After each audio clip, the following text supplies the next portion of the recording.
But you know, the funny thing is about these two premieres, yes, of course we have them on the program. They haven't been written yet. So of all the pieces I'm going to premiere, including Riem and Carrier, they do exist. I mean, I do have them at home. The thing is only finding the time and the nerve to attack them.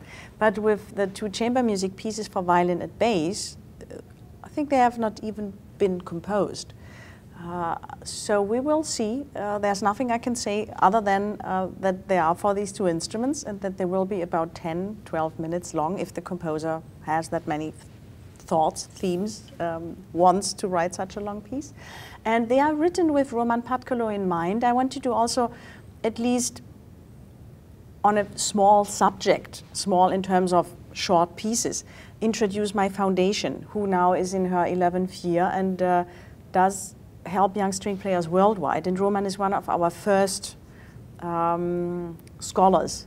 He's from Slovenia. He's extremely gifted, I would say almost geniusly gifted young bass player. And I'm trying to enlarge the repertoire by giving commissions. Andre Previn has written a gorgeous concerto for him.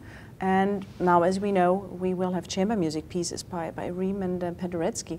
Actually, the funny thing is Wolfgang Riem refers to that piece for double bass and violin as the piece for the bear and the elf. And I hope we are pretty clear who is what.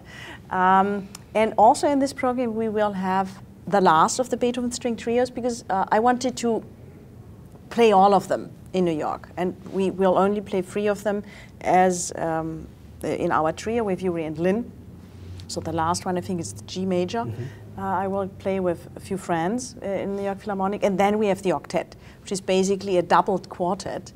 And Mendelssohn had written that at the age of 16. I think it was supposed to be a birthday present to Ferdinand Ries, who was one of the great violin virtuosos of his time and a very important influence and a great also inspirator for pieces for violin for Mendelssohn. It's one of the great pieces of chamber music altogether. I think it's about 35, 40 minutes long.